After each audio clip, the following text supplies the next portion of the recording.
ವಿದ್ಯಾರ್ಥಿಗಳೇ, ಈ ದಿನ ನಾವು ಎರಡನೇ ಗದ್ಯ ಡಾಕ್ಟರ್ ಶಿವರಾಮ್ ಕಾರಂತರ ಬೆಳಗಿನ ತಾಣ ಎನ್ನುವಂತಹ ಪಾಠದ ಬಗ್ಗೆ ವಿದ್ಯಾರ್ಥಿಗಳಿಂದ ಚಟುವಟಿಕೆಯನ್ನ ಏರ್ಪಡಿಸಿದ್ದೇನೆ. ಇಲ್ಲಿ ಚಟುವಟಿಕೆ ಯಾವ ರೀತಿ ಇರುತ್ತದೆ ಅಂದ್ರೆ ಪಿಕ್ ಅಂಡ್ ಸ್ಪೀಕ್, ಆಶುಭಾಷಣ ಸ್ಪರ್ಧೆ. ಇಲ್ಲಿ ನಾನು ಚೀಟಿಗಳನ್ನ ಬರೆದಾಕಿದ್ದೀನಿ. ಯಾವ್ಯಾವ ವಿಷಯದ ಬಗ್ಗೆ ಮಾತನಾಡಬೇಕು ಅಂತೇಳಿ ಆ ವಿದ್ಯಾರ್ಥಿಗಳು ಬಂದು ಆ ಚೀಟಿಯನ್ನ ಒಂದನ್ನು ತೆಗೆದುಕೊಳ್ಬೇಕು. ಯಾರಿಗೆ ಯಾವ ವಿಷಯ ಬಂದಿರುತ್ತೋ ಆ ವಿಷಯದ ಬಗ್ಗೆ ಮಾತಾಡಬೇಕು. ಅರ್ಥ ಆಯ್ತಾ? ಮೊದಲನೇದು ಬರಮ್ಮ ಸಿಮ್ರಾನ್, ಒಂದು ಚೀಟಿ ತಗೋ. ಎಲ್ಲರೂ ಇಟ್ಕೊಳ್ಳಿ. ಆಮೇಲೆ ಯಾವ ವಿಷಯ ಬಂದಿರುತ್ತೋ ಅದನ್ನು ನೆನ್ಪಿಟ್ಕೊಳ್ಳಿ. 5 ಜನ ಇಟ್ಕೋಬೇಕು. ನಿಮ್ಮ ವಿಷಯ ಒಂದು ನೆನ್ಪಿಟ್ಟು ಮಾತಾಡಬೇಕು.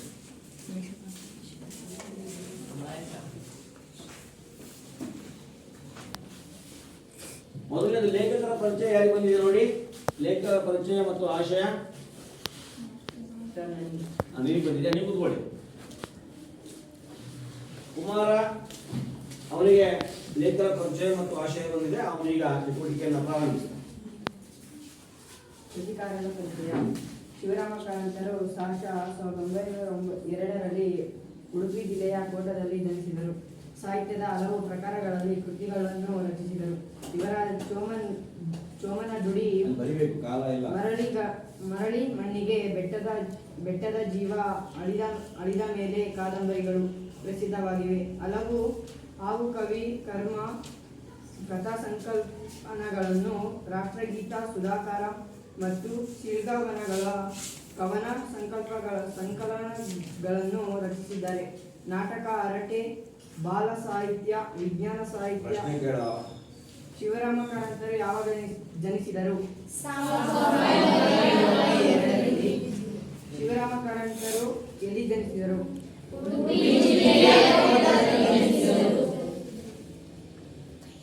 ರಚನೆಯನ್ನು ಮಾಡಿದರು. ಇವರು ಅಬುವಿನಿಂದ ಬಾರಮಕ್ಕೆ, ಅಪೂರ್ವ, ಪಶ್ಚಿಮ ಅರಸಿಕಲ್ಲರ, ಪಾತಾಳಕ್ಕೆ ಪಯಣ ಮತ್ತು ಪ್ರವಾಸ ಕಥನಗಳು, ಹುಚ್ಚು ಮನಸ್ಸಿನ 10 ಮುಖಗಳು ಎಂಬ ಆತ್ಮಕಥನ, ಯಕ್ಷಗಾನ, ಬಯಲಾಟ, ಜಾನಪದ ಸಾಹಿತ್ಯ ಮುಂತಾದ ಕೃತಿಗಳನ್ನು ರಚಿಸಿದ್ದಾರೆ. ಇವರ ಮುಕ್ಕಜ್ಜಿಯ ಕನಸುಗಳು ಕಾದಂಬರಿಗೆ ಜ್ಞಾನಪೀಠ ಪ್ರಶಸ್ತಿ, ಯಕ್ಷಗಾನ ಬಯಲಾಟ ಕೃತಿಗೆ ಕೇಂದ್ರ ಸಾಹಿತ್ಯ ಅಕಾಡೆಮಿ ಪ್ರಶಸ್ತಿ ಮತ್ತು ಮೈಮನಗಳ ಸುಳಿಯಲ್ಲಿ ಕೃತಿಗೆ ಪಂಪ ಪ್ರಶಸ್ತಿ ಲಭಿಸಿವೆ. ಇವರು 1955ರಲ್ಲಿ ಮೈಸೂರಿನಲ್ಲಿ ನಡೆದ 27ನೆಯ ಕನ್ನಡ ಸಾಹಿತ್ಯ ಸಮ್ಮೇಳನದ ಅಧ್ಯಕ್ಷರಾಗಿದ್ದರು. ಪ್ರಸ್ತುತ ಪ್ರವಾಸ ಕಥನ ಬೆಳಗಿನ ತಾಣ ಜಯಪುರ ಪಠ್ಯಭಾಗವನ್ನು ಕನ್ನಡ ಮತ್ತು ಸಂಸ್ಕೃತಿ ಇಲಾಖೆಯ ಹೊರತಂದಿರುವ ಶಿವರಾಮ ಕಾರಂತರ ಸಾಹಿತ್ಯ ಶ್ರೇಣಿಯ ಸಂಪುಟ 22 ಭಾಗ 2 ಗ್ರಂಥದ ಅಭಿವಿನಿಂದ ಬರಾಮಕ್ಕೆ ಭಾಗದಿಂದ ಸಂಪಾದಿಸಿ ನಿಗದಿಪಡಿಸಲಾಗಿದೆ. ಇವರ ಮುಕ್ಕಜ್ಜಿಯ ಕನಸುಗಳು ಯಾವುವು? ಕಾದಂಬರಿಗೆ ಯಾವುವು? ಕಾದಂಬರಿಗೆ ಯಾವ ಪ್ರಶಸ್ತಿ ಬಂದಿದೆ? ಮಂಜುನಾಥ ಜ್ಞಾನಪೀಠ ಪ್ರಶಸ್ತಿ. ಮತ್ತೆ ಯಕ್ಷಗಾನ ಬಯಲಾಟ ಕೃತಿಗೆ ಕೇಂದ್ರ ಸಾಹಿತ್ಯ ಅಕಾಡೆಮಿ ಪ್ರಶಸ್ತಿ ಮತ್ತು ಮೈಮನಗಳ ಸುಳಿಯಲ್ಲಿ ಕೃತಿಗೆ ಪಂಪ ಪ್ರಶಸ್ತಿ ಲಭಿಸಿವೆ.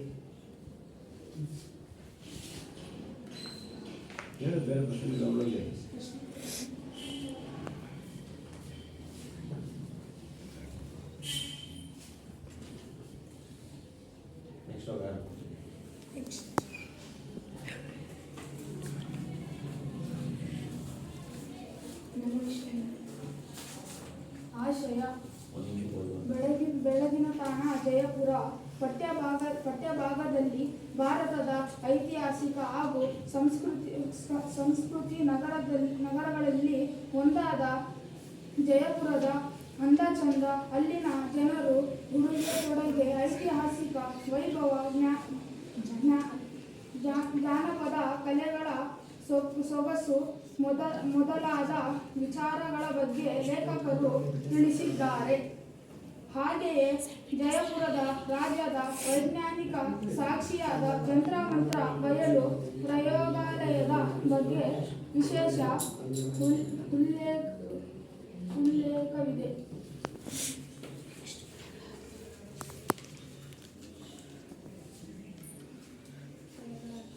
ಜಯಪುರದ ರಾಜ್ಯದ ವೈಜ್ಞಾನಿಕತೆ ಸಾಕ್ಷಿ ಯಾವುವು?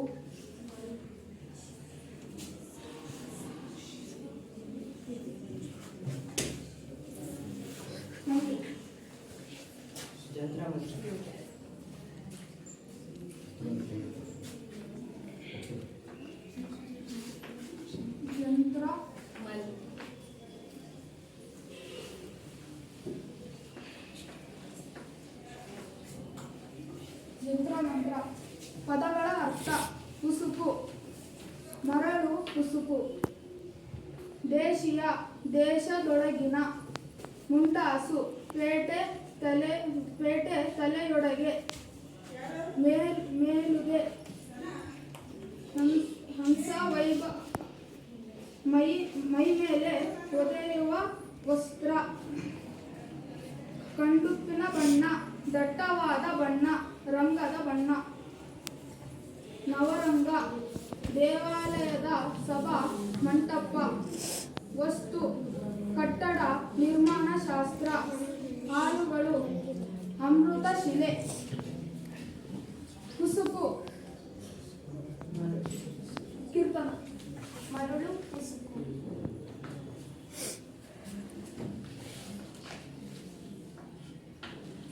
ಮರಳು ಉಸುಕು.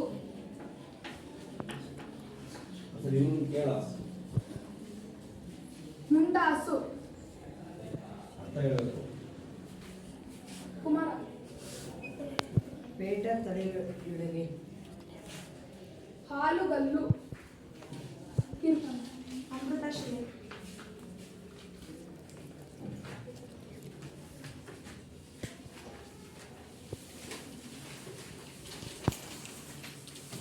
ಜಯಪುರದ ಮುಖ್ಯ ಬೀದಿಗಳು ನನ್ನ ಮನಸ್ಸಿನ ಮೇಲೆ ತುಂಬ ಪರಿಣಾಮವನ್ನು ಬೀರಿದ್ದವು. ಒಂದು ಶತಮಾನದ ಹಿಂದೆ ಆ ನಗರದ ಬೀದಿಗಳು ನಿರ್ಮಾಣವಾಗಿದ್ದರು. ಬಹಳ ಅಗಲವಾದ ಬೀದಿಗಳವು. ನೇರವಾದವುಗಳು. ಬಹುದೂರದಿಂದ ಕಾಣಿಸುವ ಅಂಗಡಿ ಮನೆಗಳ ದೇಶೀಯ ವಸ್ತುರಚನೆ ಚಿನ್ನದ ಶೋಭಿಸುತ್ತದೆ. ಇಲ್ಲಿನ ಒಂದೊಂದು ಮನೆಯು ಒಂದೊಂದು ಶೈಲಿಯದು, ಒಂದೊಂದು ದೇಶದ್ದು ಹಾಗೆ ಕಾಣಿಸುವುದಿಲ್ಲ. ಆದುದರಿಂದಲೇ ನನಗೆ ಅವುಗಳ ಮೇಲೆ ಮೋಹ. ಇಲ್ಲಿನ ಮುಖ್ಯ ಬೀದಿಗಳು ಸಂಧಿಸುವಲ್ಲಿ ಸುಂದರವಾದ ಚೌಕಗಳಿವೆ. ಕೆಲವೊಂದು ಕಡೆಗಳಲ್ಲಿ ಬಾಹ್ಯವಾದ ಮಹಾದ್ವಾರಗಳಿವೆ. ಅಲ್ಲದ ಜಯಪುರ ಬಣ್ಣಗಾರರ ತವರೂರು. ಬಣ್ಣ ಹಾಕುವ ಕುಶಲಿಂಗರು ಆ ಊರಿನಲ್ಲಿ ಬಹಳ ಮುಂದೆ ಇದ್ದಾರೆ. ಬಣ್ಣದ ಮೋಹವಿರುವ ಜನರು ಬಹಳ ಇದ್ದಾರೆ.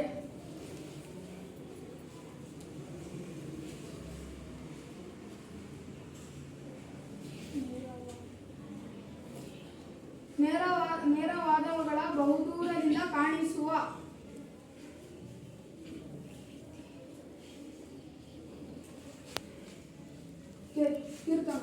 ಅಂಗಡಿ ಮನೆಗಳ ದೇಶಿ ವಾಸ್ತುರಚನೆ.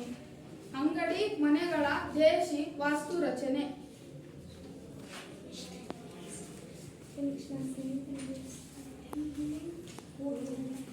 ನೆಕ್ಸ್ಟ್ ಒಂದು ಸ್ನೇಹಿತೆ ನಿಮ್ಮ ಹೆಸರು ಹೇಳ್ಬೇಕು.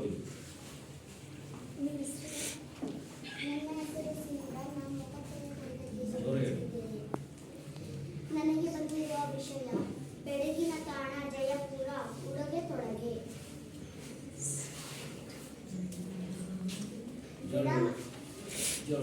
ಗಿಡ ಮರಗಳಿಲ್ಲದ ಸ್ಥಳದಲ್ಲಿ ವಾಸಿಸುವ ಜನರಿಗೆ, ಏನಿಲ್ಲದ ಸ್ಥಳದಲ್ಲಿ ವಾಸಿಸುವ ಜನರಿಗೆ ಕಣ್ಣಿನ ತಣಿವು ಹೇಗೆ ಬರಬೇಕು ಹಾಗೆಂದು ಏನು ಇಂದಿನ ಜನರು, ಅದರಲ್ಲೂ ಹೆಂಗಸರು ರಂಗು ರಂಗಿನ ಲಂಗ, ಎಂತ ಲಂಗ, ಪಾಯಿಜಾಮ ಸೀರೆ ರವಿಕೆ ಮೇಲುದೆ ತೊಡುವ ಅಭ್ಯಾಸವಾದರು. ಅದರಲ್ಲೂ ಕೆಂಪು ಕಿತ್ತಳೆ ಹಳದಿ ಎಂದರೆ ಪ್ರಾಣ. ಏನು ಪ್ರಾಣ? ನಿತ್ಯವೂ ಹೋಳಿ ಹುಣ್ಣಿಮೆ ಮಾಡುವಂತೆ ಬಣ್ಣದ ಚೆಲ್ಲಾಟ ಅವರ ಬಟ್ಟೆಗಳಲ್ಲಿ. ಏನು ಚೆಲ್ಲಾಟ ಅವರ ಬಟ್ಟೆಗಳಲ್ಲಿ? ಗಂಡಸರು ರಂಗುರಾಯರೇ ಅವರ ಪಂಚೆ ಅಂಗಿಗಳಲ್ಲಿ ರಂಗು ಕಾಣಿಸುತ್ತಿದ್ದರು. ಏನು ಕಾಣಿಸುತ್ತಿದ್ದರು? ಮುಂಡಾಸಿನ 30 ಮೊಳಗಳಲ್ಲಿ. ಏನು ಮೊಳಗಳಲ್ಲಿ? 300 ಬಣ್ಣಗಳನ್ನು ಮರೆಯಿಸುವುದಂಟು. ಏನು ಮರೆಯಿಸುವುದಂಟು?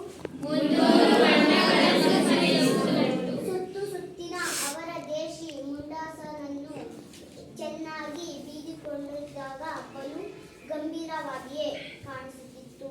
ಏನು ಗಂಭೀರವಾಗಿ ಕಾಣಿಸುತ್ತಿತ್ತೆ?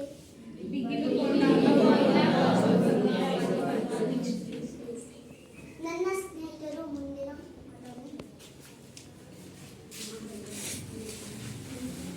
ನನ್ನ ವಿಷಯ ಅಂಬೇರ ಬೆಟ್ಟದ ವರ್ಣನೆ. ನಾವು ನಗರವನ್ನು ಕಳೆದು ಸುಂದರವಾದ ರಸ್ತೆಯಲ್ಲಿ ಹಾಗೂ ಉನ್ನತ ಬೆಟ್ಟಗಳಿಗೆ ಅಭಿಮುಖವಾಗಿ ಹೊರಟೆವು. ಇನ್ನೊಂದು 4 ಮೈಲಿಗೆ ಅಂಬೇರದ ಬೆಟ್ಟ ಸಿಗುತ್ತದೆ. ಇನ್ನೊಂದು 4 ಮೈಲಿಗೆ ಯಾವ ಬೆಟ್ಟ ಸಿಗುತ್ತದೆ? ಕೈ ಎತ್ತಿ. ಲಿಖಿತ್. Yes, correct. Good. ಅಂಬೇರ ಜಯಪುರದ ಪೂರ್ವಕಾಲದ ರಾಜಧಾನಿ. ಅಂಬೇರ ಪೂರ್ವಕಾಲದ ರಾಜಧಾನಿ ಯಾವುದು? ಪ್ರೇಮನ್. ಹಳೆಯ ಕೋಟೆ ಅರಮನೆಗಳೆಲ್ಲ ಅಲ್ಲಿವೆ. ಸಂಜೆ ಮುಂಜಾನೆಗಳಲ್ಲಿ ಅಲ್ಲಿಯ ಗುಡ್ಡ ಬೆಟ್ಟ ಹಾಗೂ ಕಣಿವೆಗಳು ಅಪೂರ್ವ ಮೋಹಕತೆಯನ್ನು ತಾಳುತ್ತವೆ. ಮುಂಜಾನೆಗಳಲ್ಲಿ ಅಲ್ಲಿಯ ಅಪೂರ್ವ ಮೋಹಕತೆಯನ್ನು ತಾಳುತ್ತವೆ. ಅವು ಯಾವುವು? ಭೂಮಿಕಾ. ಗುಡ್ಡ ಬೆಟ್ಟ ಹಾಗೂ ಕಣಿವೆಗಳು. ಗುಡ್ಡ ಬೆಟ್ಟ ಹಾಗೂ ಕಣಿವೆಗಳು. ಹಿಂದೆ ನಾನು ಅಲ್ಲಿಗೆ ಹೋದಾಗ ಜನವಸತಿ ಇದ್ದಿರಲಿಲ್ಲ. ಏನು ಇದ್ದಿರಲಿಲ್ಲ? ಸಾದಿಯಾ. ಹಲವಾರು ಪ್ರಾಚೀನ ಗುಡಿ ಗೋಪುರಗಳು ಗೂಬೆರ ಮನೆಗಳಾಗಿದ್ದವು. ಹಲವಾರು ಪ್ರಾಚೀನ ಗುಡಿ ಗೋಪುರಗಳು ಯಾರ ಮನೆಗಳಾಗಿದ್ದವು? ಸಿಮ್ರಾನ್. ಈಗ ಆಗಿಲ್ಲ. 100 ಸಿಂಧಿ ಕುಟುಂಬಗಳು ಅಲ್ಲಿ ಮನೆ ಮಾಡಿಕೊಂಡಿವೆ. ಯಾವ ಕುಟುಂಬಗಳು ಮನೆ ಮಾಡಿಕೊಂಡಿವೆ? ಕಾರ್ತಿಕ್. ಸಿಂಧಿ. ಅಂಬೇರದ ಬುಡದಲ್ಲಿ ಒಂದು ಪುಟ್ಟ ಕೆರೆಯ ನೋಟ ಸುಂದರವಾದ ನೋಟ. ಸುತ್ತಲಿನ ಮರಗಳಲ್ಲಿ ಎಲೆ ಹಸಿರು ತಳಿರುಗಳು ಚಿಗುರಿದ್ದು ಮರಗಳು ಅಚ್ಚಗೆ ಕಾಣುತ್ತಿದ್ದವು. ಸುತ್ತಲಿನ ಮರಗಳಲ್ಲಿ ಅಚ್ಚಗೆ ಕಾಣುತ್ತಿದ್ದವು ಯಾವುವು? ಮಂಜುನಾಥ್. ಎಳೆ ಹಸಿರು ತಳಿರುಗಳು ಚಿಗುರಿದ್ದ ಮರಗಳು. ಕೆರೆಯ ಮಗುಲಿನಿಂದ ಮುಂದುವರೆದರೆ ಸುಂದರ ಉದ್ಯಾನವನವೊಂದು ಕಾಣಸಿಗುತ್ತಿತ್ತು. ಬಳ್ಳಿಯೆಲ್ಲ ಕೆಂಪು ಕಲ್ಲಿನ ಹಳೆಯ ಕಾಲದ ಕೆಲವೊಂದು ಸುಂದರ ಪ್ರತಿಮೆಗಳು. ಪ್ರಾಚೀನ ರಾಜಪುರಾತ ಕೆತ್ತನೆಯ ಸರಳತೆ, ವೈಖಾರಿ, ಭವ್ಯತೆಗಳೆಲ್ಲ ಕಾಣಿಸುತ್ತಿದ್ದವು. ಉದ್ಯಾನವನವನ್ನು ಹಾದು ದಿಡ್ಡಿಯ ಬಾಗಿಲೊಂದನ್ನು ದಾಟಿ ಕೋಟೆಯ ದಾರಿಯನ್ನು ಏರಿ ಹೋಗಬೇಕು. ಉದ್ಯಾನವನವನ್ನು ಹಾದು ದಿಡ್ಡಿಯ ಬಾಗಿಲೊಂದು ದಾಟಿ ಯಾವ ದಾರಿಯಲ್ಲಿ ಏರಿ ಹೋಗಬೇಕಿತ್ತು? ಜುಹಾನಾ. ಕೋಟೆಯ ದಾರಿಯಲ್ಲಿ. S, correct. ಏರುತ್ತಾ ಹೋದಂತೆ ಕೆಳಗಿನ ನೋಟ ರಮಣೀಯವಾಗುತ್ತಾ ಹೋಗುವುದು. ನಾವು ಅವಸರವಾಗಿ ಕೋಟೆಯನ್ನು ಸೇರಿದೆವು. ಕೋಟೆಯ ಒಳಗೆ ಅರಮನೆಗೆ ಸಂಬಂಧಿಸಿದ ಸಭಾಗಣ, ದೇವಾಲಯ ಮೊದಲಾದವನ್ನು ಅಲ್ಲಿ 2-3 ಅಂತಸ್ತುಗಳಲ್ಲಿ ರಚಿಸಿದ್ದಾರೆ. ಮುಂದೆ ನನ್ನ ಸ್ನೇಹಿತ ಮುಂದುವರಿಸುತ್ತಾನೆ. ಆವರಣದ ಹಿಂದುಗಡೆ ಇರುವ ತೆಂಗಿನ ಕಣಿವೆಯ ಕೆಳಗೆ ಕಾಣಿಸುತ್ತದೆ ಅಮೀರಾಬಾಯಿಯ ದೇವಾಲಯ. ಯಾವ ದೇವಾಲಯವು? ಮೀರಾಬಾಯಿಯ ಆಕೆ ಗಿರಿಧರನ ರಥವನ್ನು ಕೂಡಿಸಿದ ಸ್ಥಳವು. ಯಾವ ದೇವರನ್ನು? ಗಿರಿಧಾರ. ಕೆಳಗಿಳಿದು ಹೋಗಿ ಗುಡಿಯನ್ನು ನೋಡಿದರೆ ಅದರ ಸೊಬಗು ಚೆನ್ನಾಗಿ ಕಾಣಿಸುತ್ತದೆ. ಏನು ಚೆನ್ನಾಗಿ ಕಾಣಿಸುತ್ತದೆ? ನಕ್ಷತ್ರ ಕೃತಿಯನ್ನು ತುಂಬಿಕೊಂಡ ಗರ್ಭಗೃಹ ನವರಂಗವು. ಯಾವ ಗೃಹವು? ಗುಡಿಯ ಸುಂದರ ಆವರಣವನ್ನು ನೋಡಿ ಹೀಗೆ ನಮ್ಮ ಟ್ಯಾಗ್ ನಿಲ್ಲಿಸಿದಾಗ ಮರಳಿ ಬಂದರು.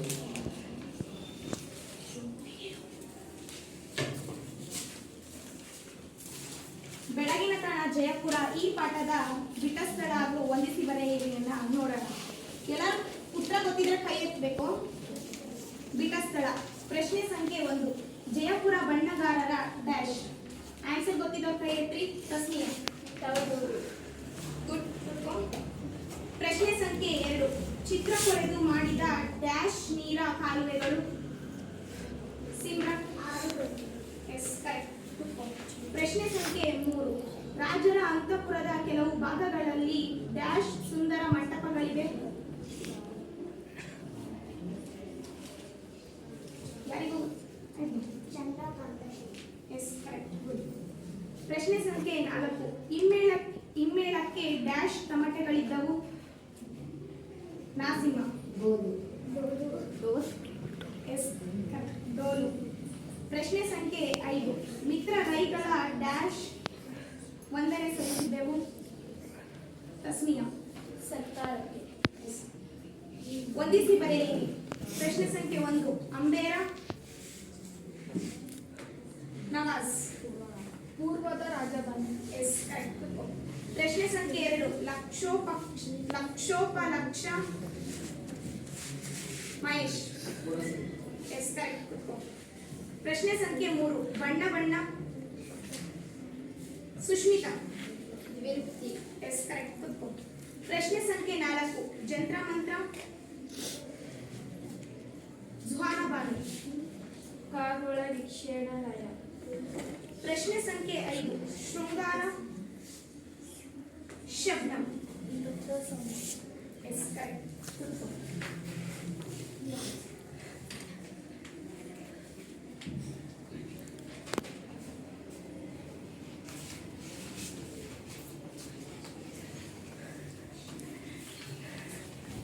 ಈ ಪಾಠದ ಟಿಪ್ಪಣಿ. ಗೋಧುಳಿ ಸಮಯ. ಮುಸ್ಸಂಜೆಯ ಸಮಯ ಗ್ರಾಮೀಣ ಪ್ರದೇಶಗಳಲ್ಲಿ ದನಕರುಗಳು ಮನೆಗೆ ಹಿಂತಿರುಗಿ ಬರುವಾಗ ಅವುಗಳ ಬೋರಸಿನ ಘೋಷಣೆಯಿಂದಾಗಿ ನೆಲದಿಂದ ಧೂಳು ಏಳುತ್ತಿತ್ತು. ಈ ಸಮಯವನ್ನು ಗೂಧುಳಿ ಸಮಯ ಎನ್ನುವರು. ಪುಣ್ಯ ಕಾರ್ಯಗಳಿಗೆ ಅತ್ಯಂತ ಪ್ರಶಸ್ತವಾದ ಸಮಯ. ಪುಣ್ಯ ಕಾರ್ಯಗಳಿಗೆ ಅತ್ಯಂತ ಡ್ಯಾಶ್ ಸಮಯ. ದಿಡ್ಡಿ. ಸಣ್ಣ ಬಾಗಿಲು. ಹೆಬ್ಬಾಗಿಲು ಅಥವಾ ಮುಖ್ಯ ದ್ವಾರಗಳ ಬಾಗಿಲು ಮುಚ್ಚಿದಾಗ ತೆರೆದಿರುವ ಕೀರು ಬಾಗಿಲು. ಸಣ್ಣ ಬಾಗಿಲಿಗೆ ಏನಂತ ಅರ್ಥ ಕೊಡ್ತಾರೆ? ಯಾರೋ ಒಬ್ರು ನಿಂತ್ಕೊಂಡು ಪೂರ್ತಿ ಹೇಳ್ರಿ. ಹೇಳ್ರಿ ಪೂರ್ತಿ. ಹೆಬ್ಬಾಗಿಲು ಅಥವಾ ಮುಖ್ಯ ದ್ವಾರದ ಬಾಗಿಲು ಮುಚ್ಚಿದಾಗ ತೆರೆದಿರುವ ಕಿರುಬಾಗಿಲು. ಮುಚ್ಚಿಕೆ ರಚನೆ. ಕಟ್ಟಡ ರಚನಾ ವಿನ್ಯಾಸದ ಬಗ್ಗೆ ಪದರು ರೂಪದ ಹೊದಿಕೆಯ ಕಟ್ಟಡ ರಚನೆ. ಮುಚ್ಚಿಕೆ ರಚನೆ ಬಗ್ಗೆ ಸ್ವಲ್ಪ ಎಕ್ಸ್ಪ್ಲೇನ್ ಮಾಡಿ. ಇಲ್ಲಿರೋದು ನೋಡ್ಕೊಂಡೆ ಹೇಳ್ರಿ. ಯಾರೊಬ್ರು ಎದ್ದು ಹೇಳ್ರಿ. ಮಂಜುನಾಥ್. ಕಟ್ಟಡ ರಚನಾ ವಿನ್ಯಾಸದ ಬಗ್ಗೆ ಪದರು ರೂಪದ ಹೊದಿಕೆಯ ಕಟ್ಟಡ ರಚನೆ. Yes correct. ರಾಜಪುತಾನ ಶೈಲಿ. ಇದು ರಾಜಪುತಾನ ರಾಜಸ್ಥಾನ ಪ್ರಾಂತೀಯ ರಾಜವಂಶೀಯ ಶಿಲ್ಪಕಲಾ ಶೈಲಿಯ ಬಗ್ಗೆ. ವಿಶಾಲ ಅಂಕಣದಲ್ಲಿ ಲಲಿತವಾದ ಕಾಮನು ಮತ್ತು ಕಂಬಗಳ ಪರಸ್ಪರ ಹೊಂದಿಕೆಯ ರಚನಾ ವಿನ್ಯಾಸ ನಮೂನೆ.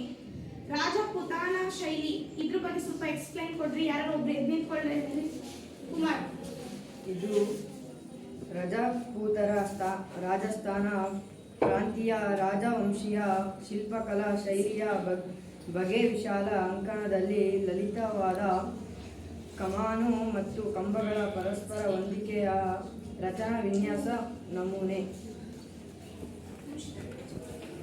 ಚಂದ್ರಕಾಂತ ಶಿಲೆ ಚಂದ್ರ ಪ್ರಕಾಶದಿಂದ ದ್ರವಿಸುತ್ತದೆ. ಎರಡು ಭಾವಿಸಲಾದ ಒಂದು ಬಗೆಯ ಬಿಳಿಯ ಕಲ್ಲು ಅಮೃತ ಶಿಲೆ. ಚಂದ್ರಕಾಂತ ಶಿಲೆ ಎಕ್ಸ್ಪ್ಲನೇಷನ್ ಸುಹಾನ. ಚಂದ್ರಕಾಂತ ಶಿಲೆ ಚಂದ್ರ ಪ್ರಕಾಶದಿಂದ ದ್ರವಿಸುತ್ತದೆ ಎಂದು ಭಾವಿಸಲಾದ ಒಂದು ಬಗೆಯ ಬಳಿಯಲ್ಲು ಕಲ್ಲು ಅಮೃತ ಶಿಲೆ.